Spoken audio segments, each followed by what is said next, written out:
bungalow on an ocean shore. Well, you know, there's something great in simply going anywhere like this, together, through the abandoned stations, the ruins, the wasteland. Especially in our own private compartment. Thinking back, isn't this our honeymoon trip? It certainly feels like one, even though it's a bit late. We've only had some honeymoon sorties at best so far.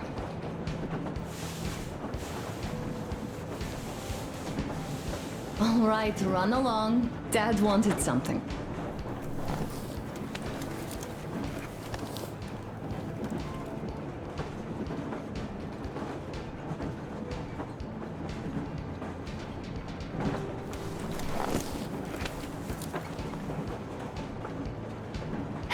It's like living in a fairy tale.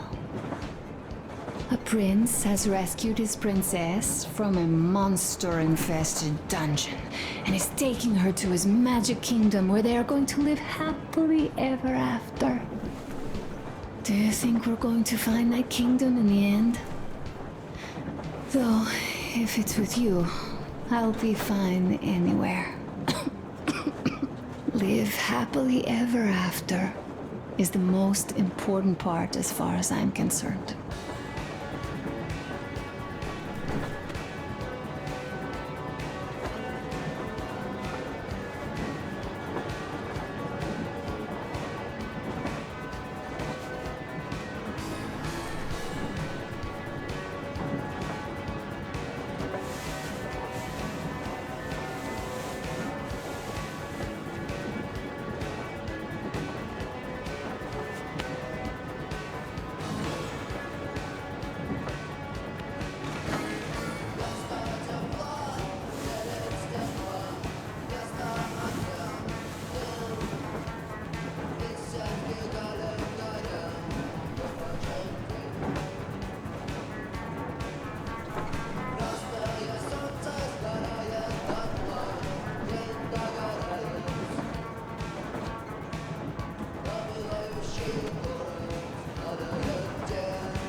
Leaving already? Well, go get them, Tiger.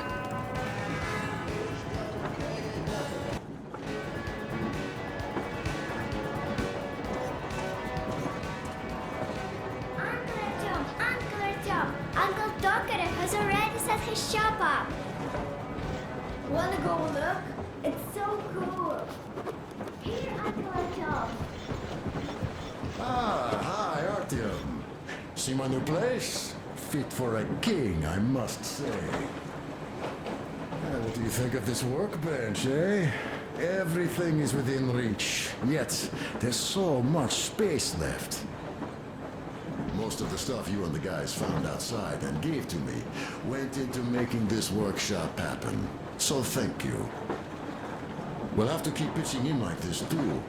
Looks like we're facing a long journey, and useful things like ammo or equipment don't grow on trees. Plus, the further from Moscow we get, the harder they'll probably be to get. So don't forget to collect all the materials you find to keep us going. There's so many things to do. I haven't decided where I'm going to work on the suits, but I'll have to, and soon. And it's high time we fixed our uniforms. Some of our people are starting to look pretty ragged, you know? Well, Duke's plate carrier won't hold the back plate anymore, and he jokes that he's lucky it's not the front one, or else his toes would be in danger. Regardless, I am turning this little gang back into a real army. Well, that's it.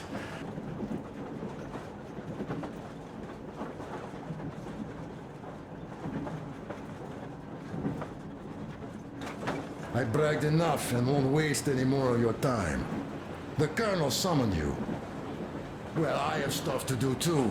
You guys are fast to break gear, but none too expedient to fix it.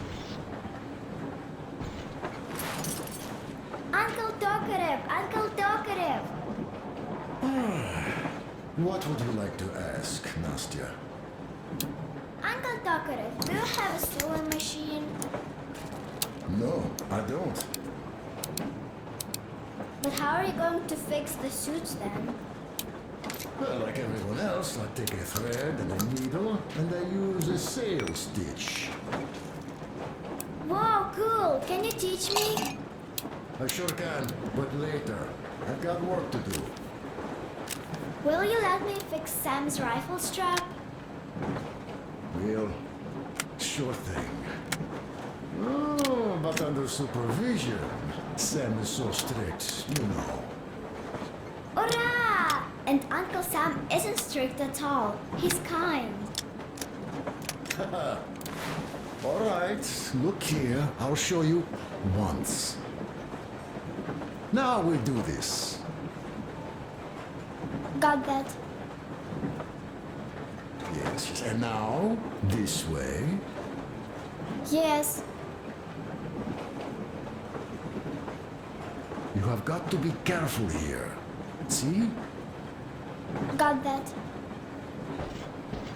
Don't rush it here. Yes.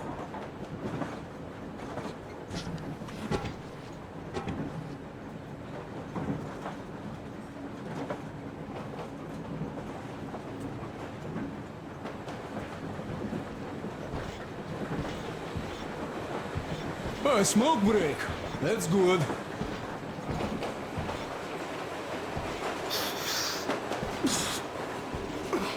Oh, this is one mean smoke. Damn, this is rough. Well, nothing we couldn't take.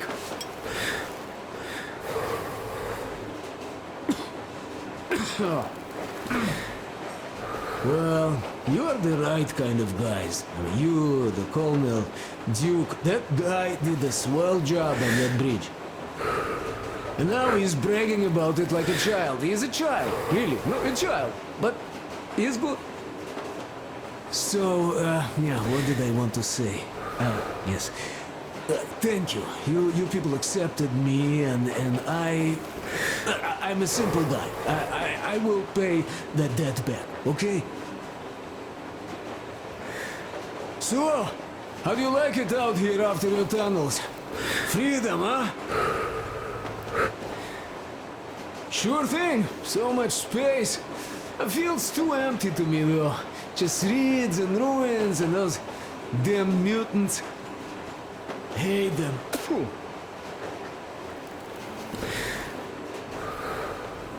Though you guys are gonna see the government, so, bratucha, don't be mad, but just tell me, what the hell do you even need them for? Oh, of course, it might be interesting to take a look, but throughout all of my rambling, I only met two kinds of ex-government people. Dead ones and gang leaders. And let me tell you, the latter are much worse than your typical bandit. They just have to make a speech before doing something awful. So what I mean, I didn't really care about the government even before the war, much less now, when everything's long since gone to shit. So what for, really? I'm a simple man, until much I told I'm with you, that means I'm with you for the long haul. But I'd much rather find a nice place to live at than go see the government. Of course, they could give us luxury bunkers or something. Well, Artyom, you seem cold. Go get warmed up a bit, I'll smoke some more. I've stuff to think about. Or just stay. We have enough space now.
So you're back. What other plans does our leader have in store? Wait, don't tell me.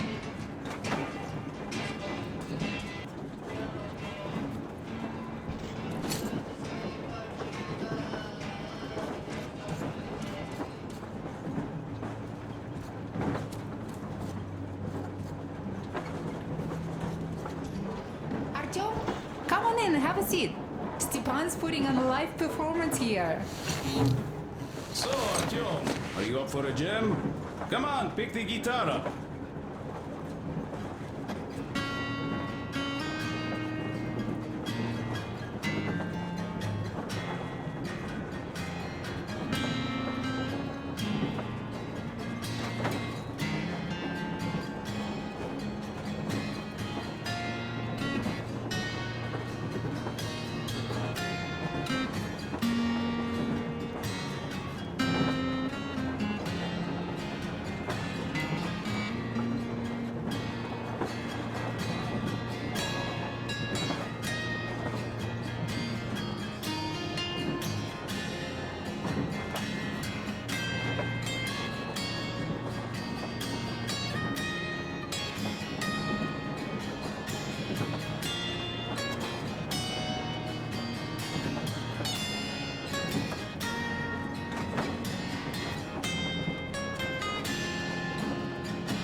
Thank you, Stepan. I'm sorry to ask, Katya, but Nastya's father, he's dead, isn't he? Does Nastya know? He is. I tried keeping it a secret.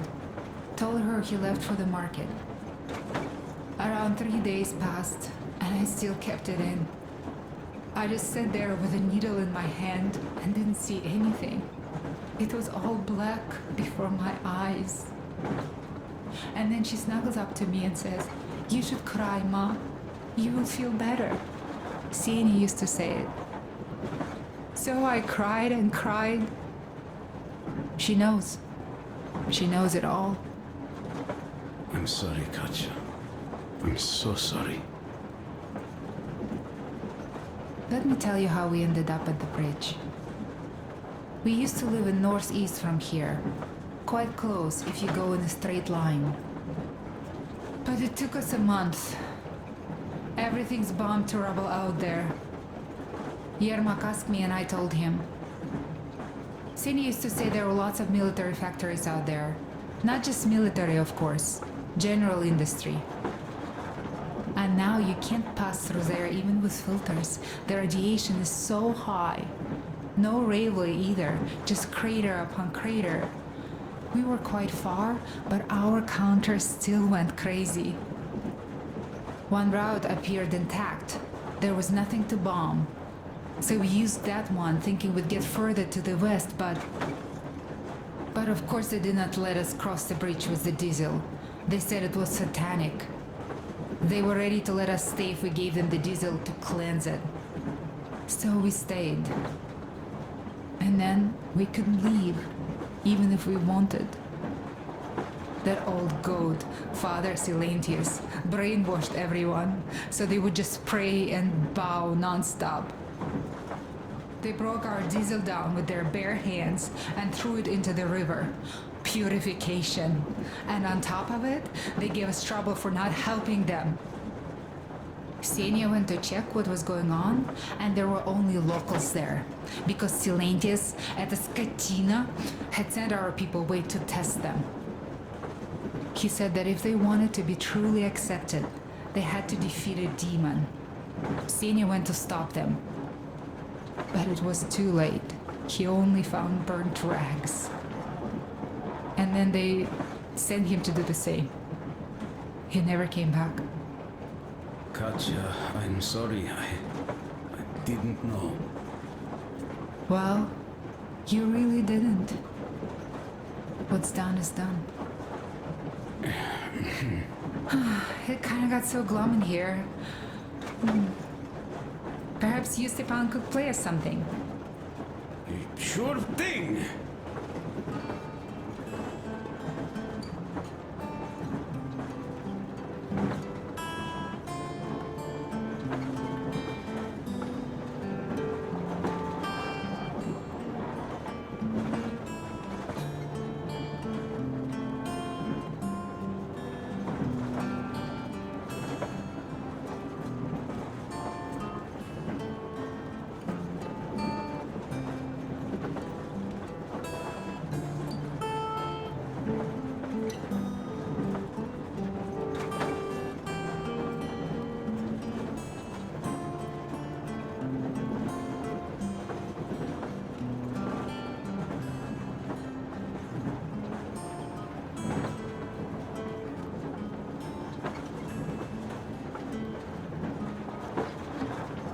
Thank you, Stepan.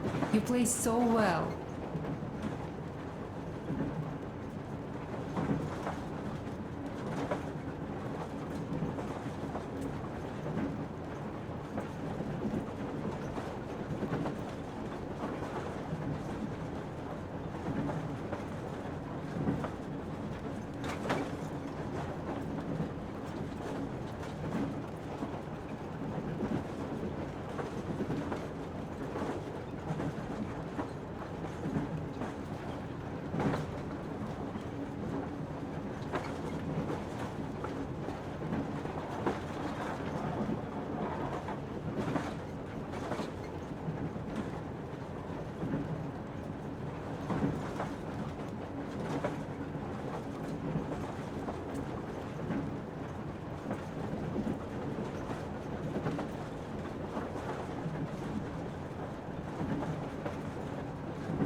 Stop it already! Well, what did you expect? So, what's up with your plate carrier? Tokarev was mad. It's a long story. Come on, out with it. Well, there I am, sitting on a beam, looking at Artyom milling about below. Oh, you are so full of it. Artyom did most of the work. That he did, yeah, he did. But you don't have to interrupt my lies. You asked me about the Vest yourselves. All right, go on. So I see Artyom get to the door, and I think it's time I came down. So I do. But something just holds on to me. What does? How should I know? It's dark, nobody around, but I can't move. And those locals kept going on about Tsar something. So I thought I was in a kind of a bind. So?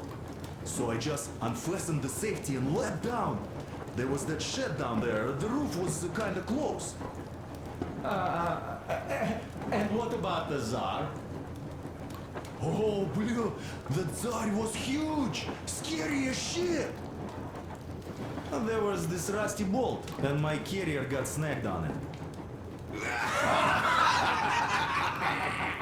Well, you, Duke, are lucky you already have a nickname. That's hilarious. And what was next?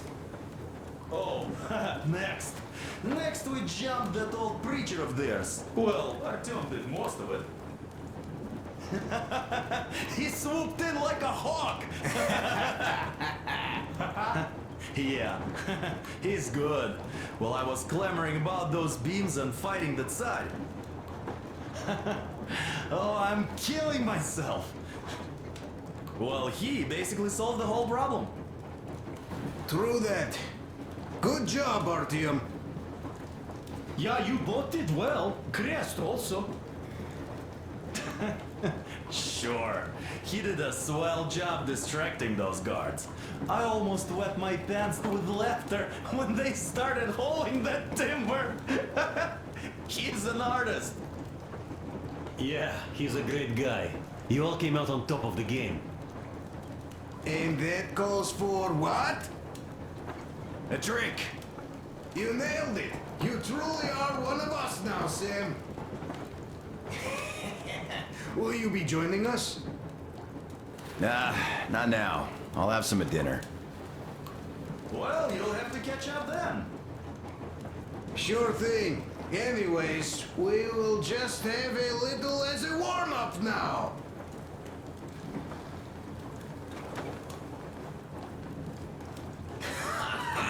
Great! That's some good stuff.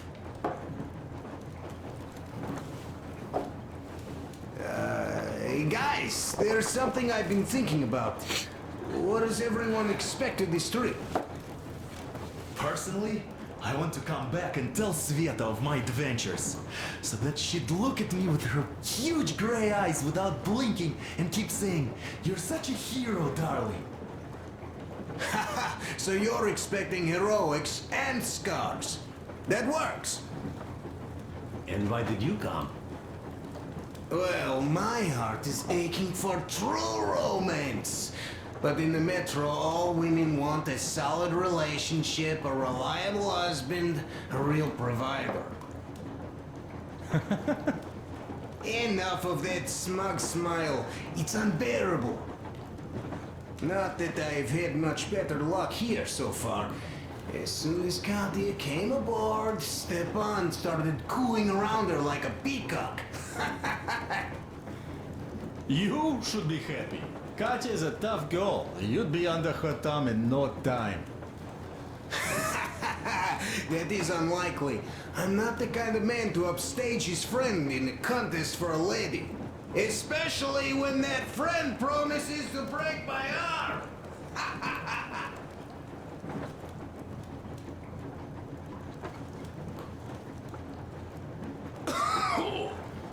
I'll catch my stroke of luck soon enough.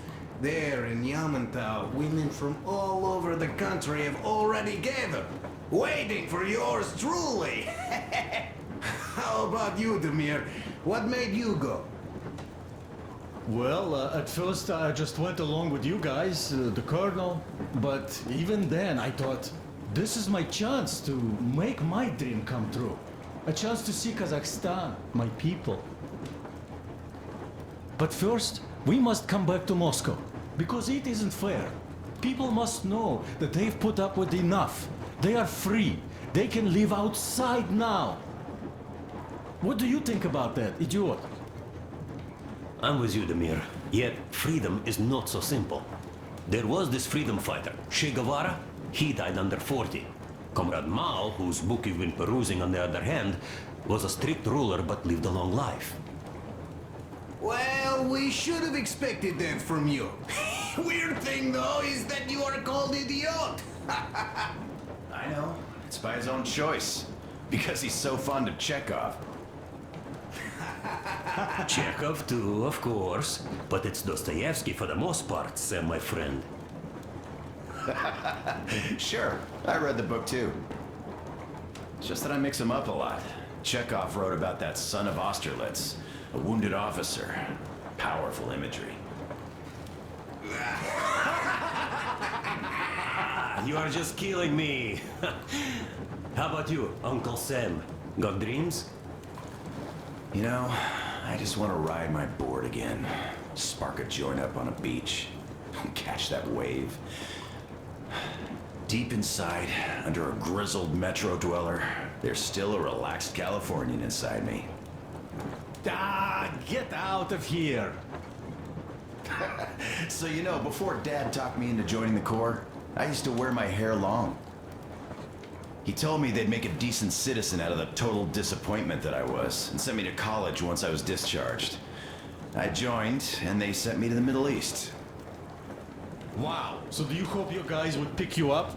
I don't see them around.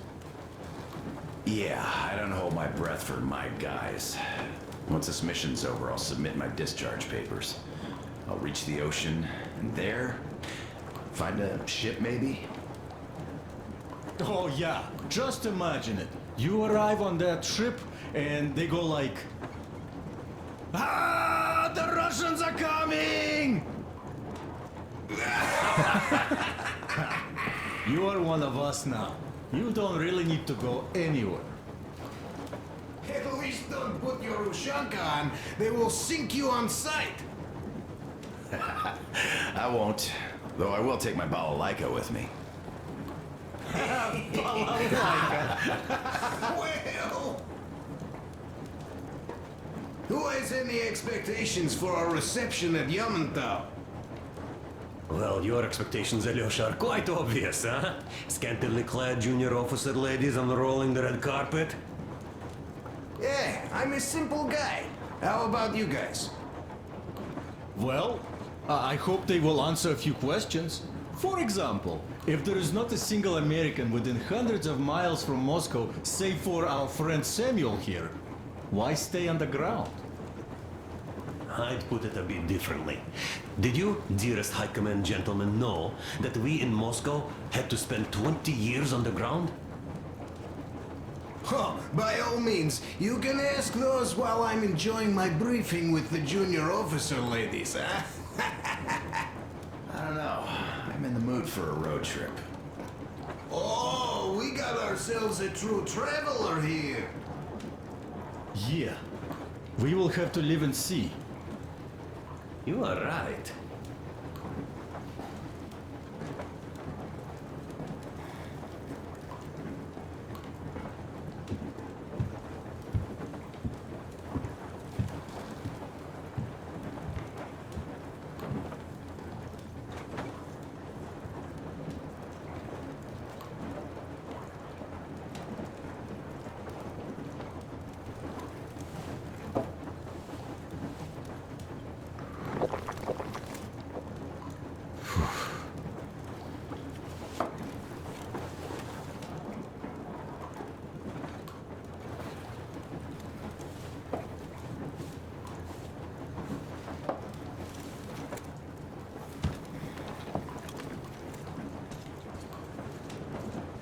Here's one of my favorites.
There was another. How did it go? Ah, here goes.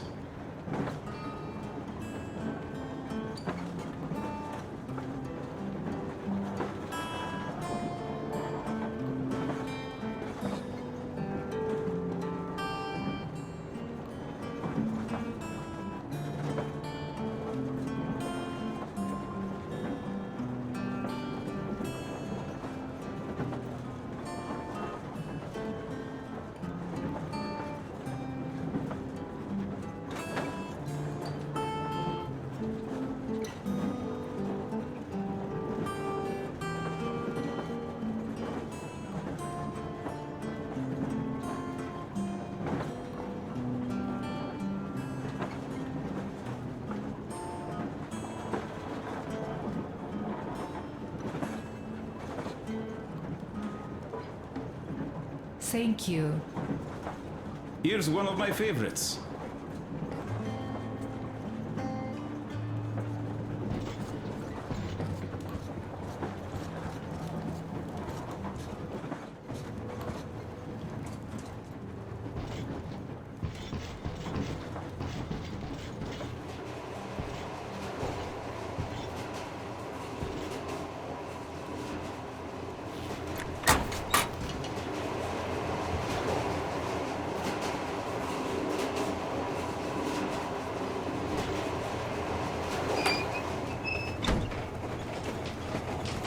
Come here, Artie.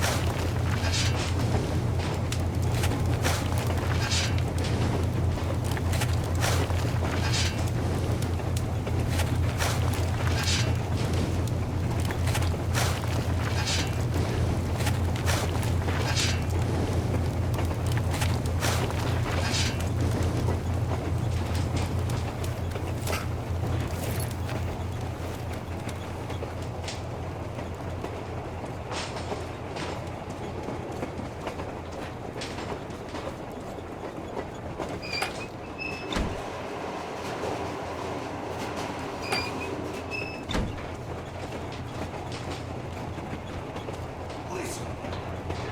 I had a talk with the Ark.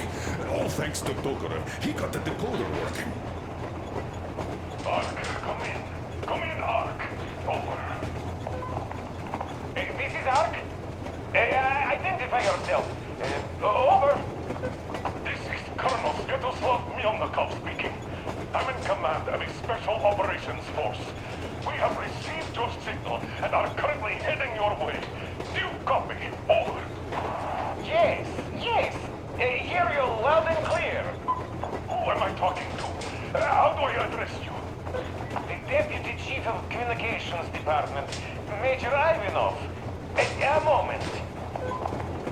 Oh, yes, Major. I understand that the checkup is in order.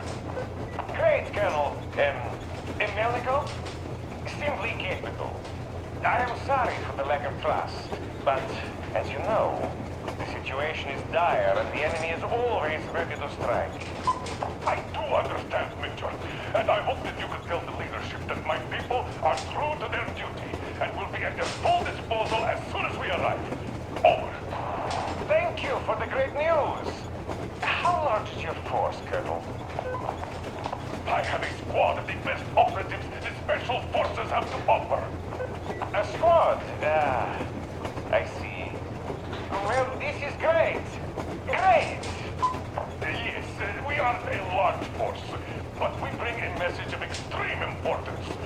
We are heading towards you from Sector K6 Alpha. Do you have any data on enemy forces we might encounter on the way? Over. Just a moment, I have to check.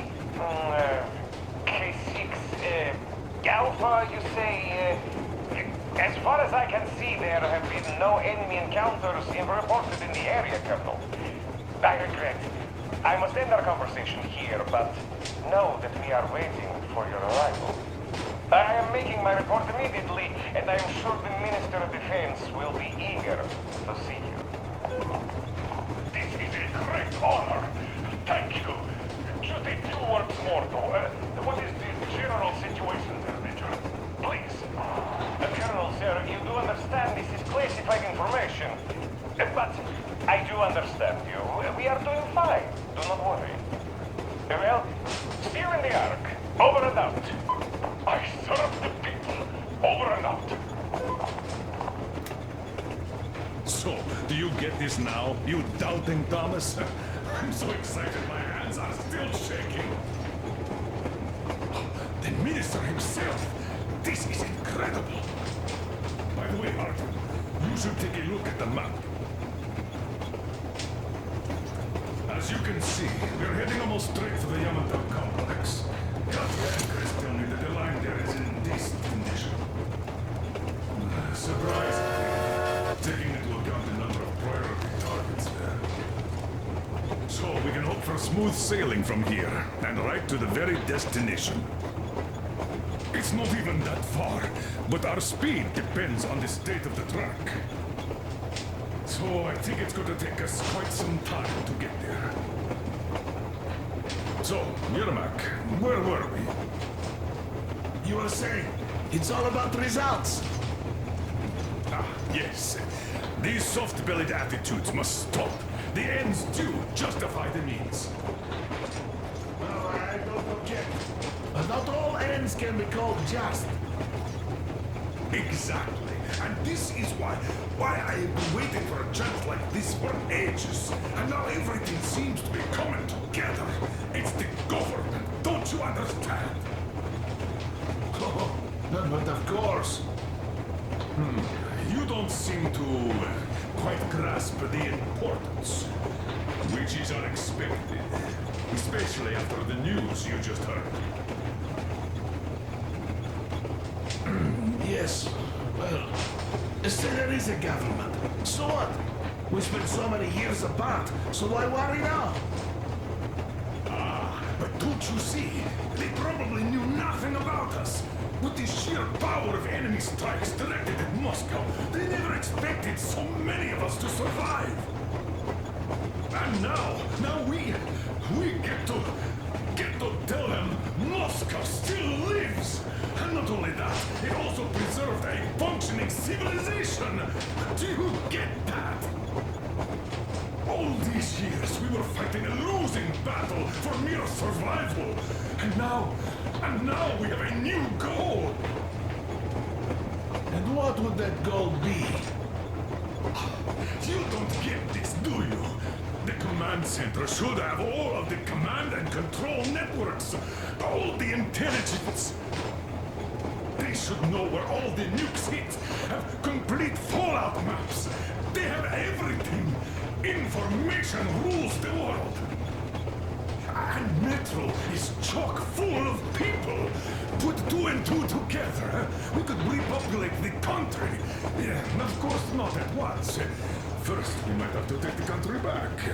But we'll be doing this under the direction of a real government. People with all the necessary skills. And in the end, we will break out of the underground dead end we are in. It would be nice, sure. By the way, I meant to ask for some time now. How did you learn about the Yamantau bunker, Colonel? Oh, the information about the ARC project I have is beyond a doubt. I'm saying this as a GRU officer. I had colleagues working there, preparing evacuation plans.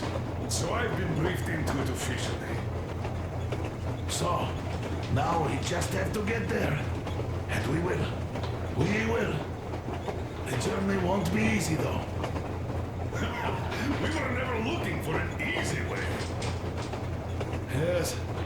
I've been thinking about that for a long time. The Central Industrial District, a priority target. Katya did confirm my suspicions. The tracks might have survived partially, but the state they're in now is most likely terrible. I think we'll have to fix sections of the track. I think our people can handle it. Besides, I'm sure there will be sidetracks. What do you think could have happened in the relatively intact territories in the meantime? That's a good question. Well, we are going to learn it pretty soon. Yes. Yes, that we will.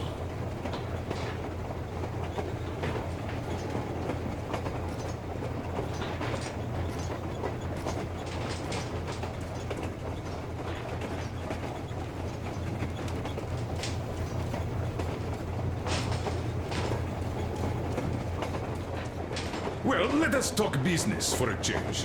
Namely, the engine status.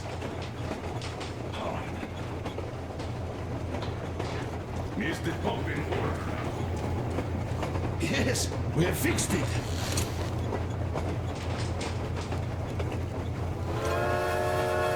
How much time will it take to refill the water tank from now? Around 3 hours if we don't have to clean the filters. Do you have any spares, just in case? We do, but just enough.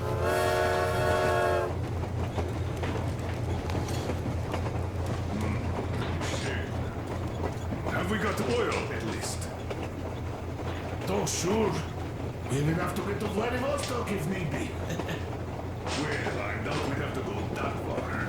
But at least something is in abundance. The pipes? As I have told you already, it's high time for an overhaul. Christ and I did our best removing the line buildup, but... Well, we just can't afford that. Are you finished with all the checks? Looks like it. But let's have another go just in case. Yes, that can't hurt.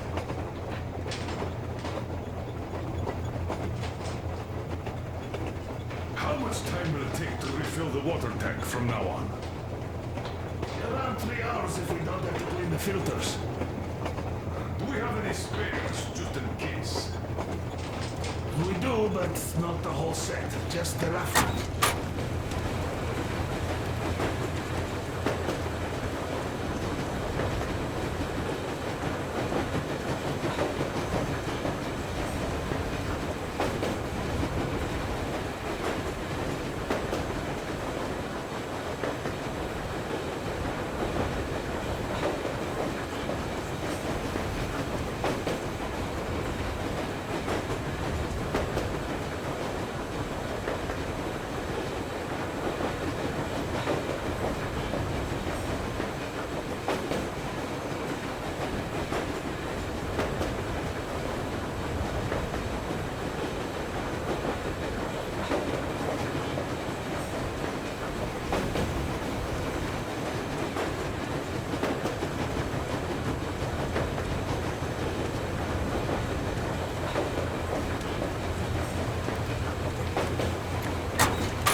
Have we got oil, at least? Oh, sure. Well, I doubt we'd have to go that far. But at least something is in abundance. The pipes? As I have told you already, it's high time for an overhaul.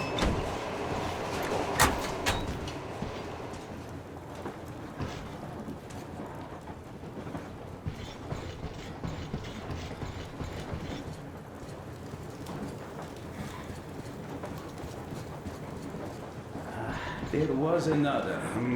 How did it go? Ha! Here goes.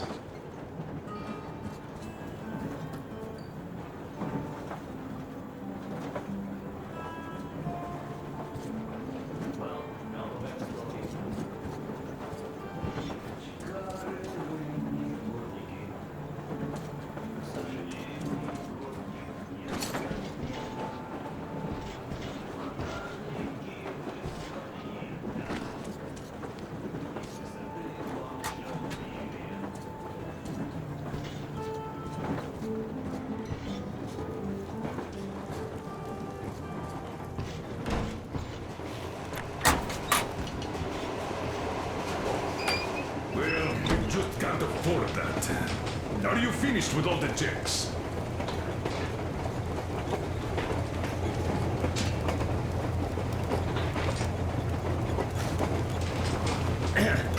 Well, hello, my brother in arms.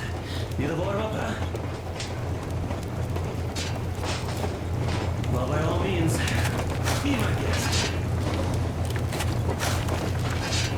I've been thinking here. How did Silantius manage to fool his people so quickly and so thoroughly? Charisma?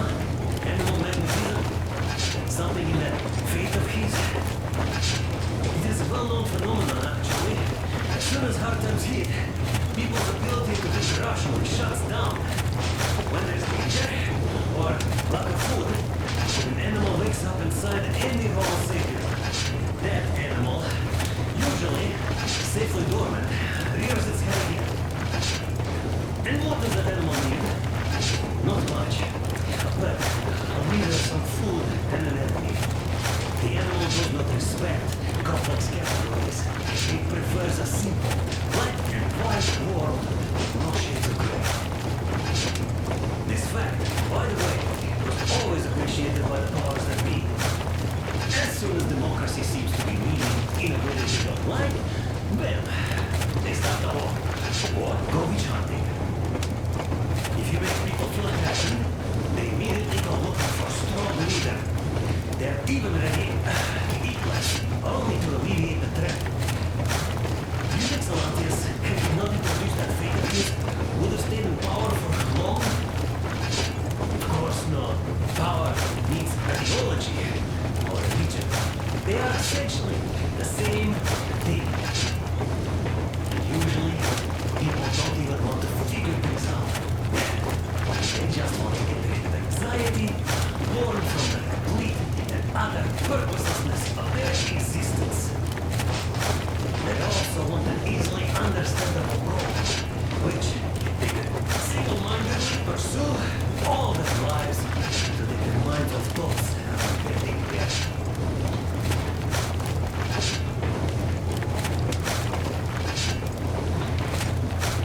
People are simple creatures.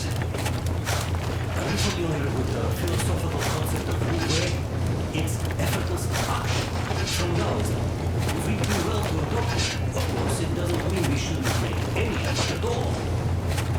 Giving people a hand and doing a good deed is never bad. But changing the world order in accordance to our subjective morality? Are we gods or what?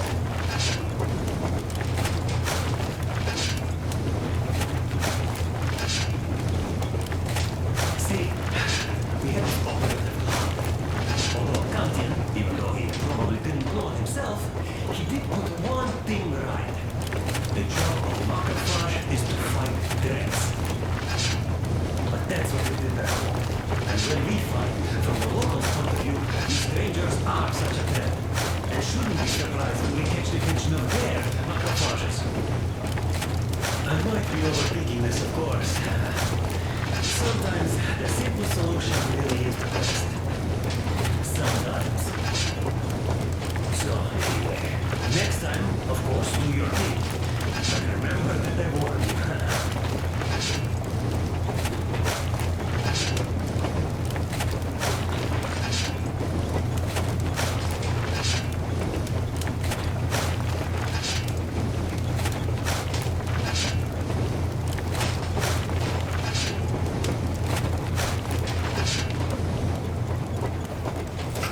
Tired already? Try doing it for a day. Alright, give me the shovel and watch it fly. Looks like it. Let's have another go, just in case. Yes, not conquer.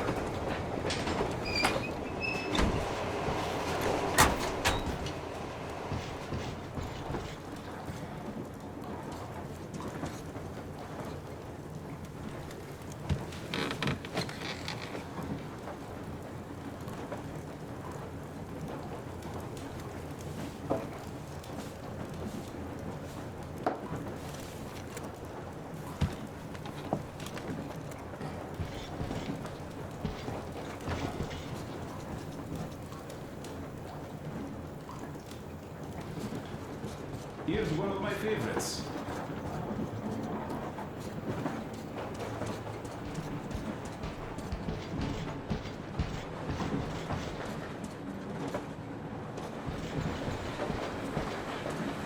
Oh, Artyomich, another smoke break.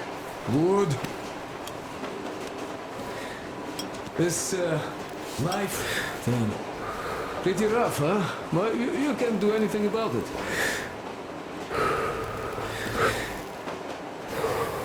You people in Moscow, you used to live underground. I guess that's why you all look kind of pale. Quite different from my place. I hail from Kadui village. It's near Cherepovets. You heard of it? Yeah, well, no wonder.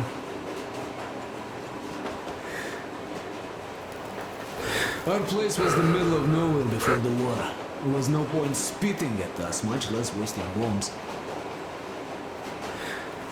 So, it wasn't all that bad at the start. The townsfolk were joking that it was a good thing since their credit slates were all wiped clean. But when the nuclear winter came, they weren't as merry anymore. Didn't used to be that hot even before that, but now, even the fucking thermometers froze. Though I wasn't really educated or anything, I'd always liked science, so I knew the winter would come. The moment the bombs started falling, I knew I had to move south before the snow got too thick. Fixed an old truck, hopped on, never looked back. Didn't even come close to the large cities. Moscow and such, they were the main targets, of course. The villages weren't much better off, though. There was awful shit going on. Atrocities of the kind you don't even want to recall. Yeah, at the time I was getting kinda unhinged myself. The first winter I spent alone in a lair like a bear. Took over a grocery shop's underground storage. Food kept well in that cold. And that cold lasted a few years, with frost bouts happening even in the summer. Became impossible to survive alone, so later on I would try to find company for the winters. Some were good people, others were real assholes. As the years went by, the good people became more of a rarity, you know. And some really nasty animals started appearing too. Near the areas bombed to rubble, the forest turned red. Always red. And there emerged those two-headed deer. Oh, they are real lookers. And they eat, well, they're even worse than they look. There's this mutant nettle that grows on dead bodies and always moves like it's alive. Well, you will know it when you see it.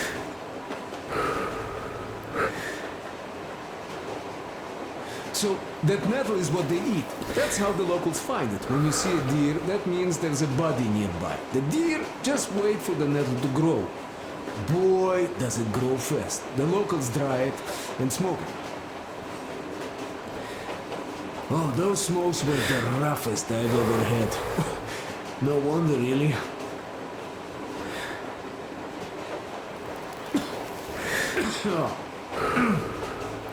So, I basically ended up going all over the place, almost reached Astrakhan.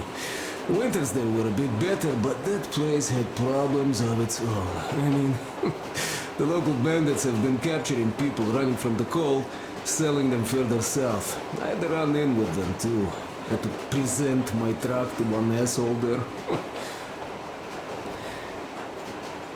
Though soon I fixed this rail car and started trading stuff, earning some cash, masquerading as a bandit not to stand out too much. But let me tell you, watching the things they did was too tough. So, as soon as the sky cleared and winter receded, I decided to move east, since there's a lot of space there, not as many people.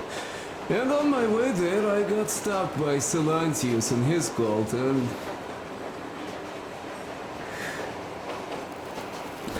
that's how it goes, Bratucha. That's my story.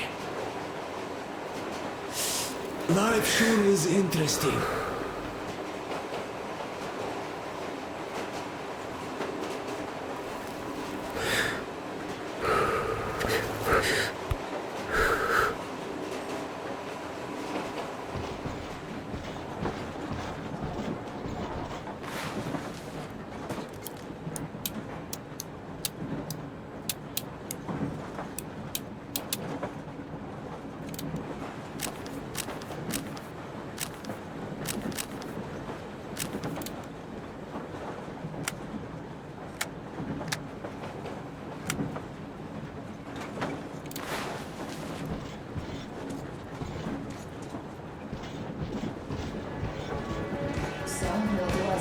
The Colonel is always right, and we're just filling our heads with dumb ideas.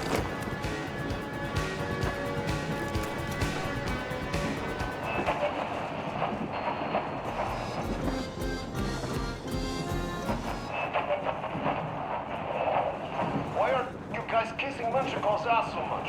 How long has it been since he even arrived in Irkutsk? Not even 2 years. You better reconsider your position on Meshtikov. Did you forget who started trading with the convicts from Zolotoy? Huh? Well, that was Zakhar's idea. And Zakhar is the man. He crossed Baikal. Alone. We'd sign up to anything he proposes at once.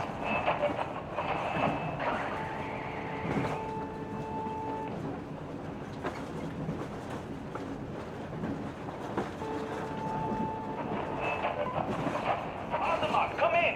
Morholt here! Do you read me? Over! Azamat, come in, please. Over!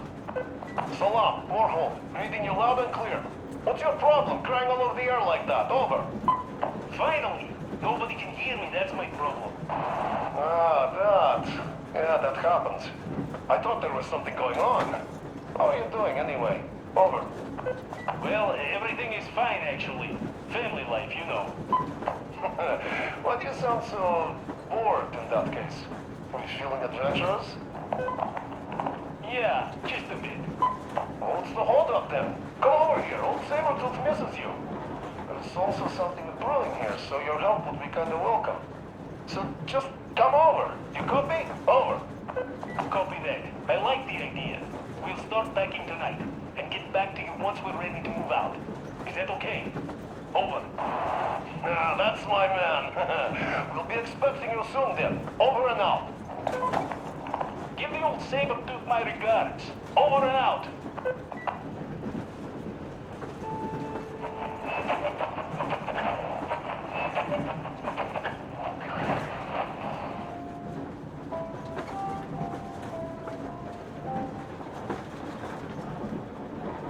Attention! Attention! Aren't you getting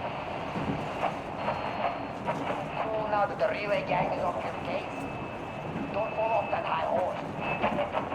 His steps as he walks.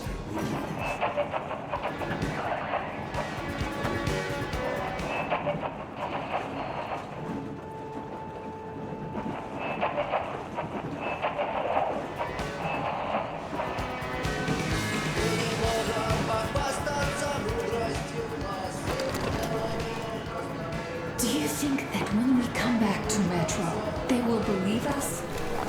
They who live there, bury their folks there, feed their children with rat meat.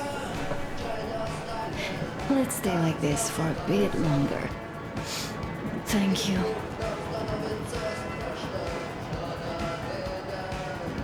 All right.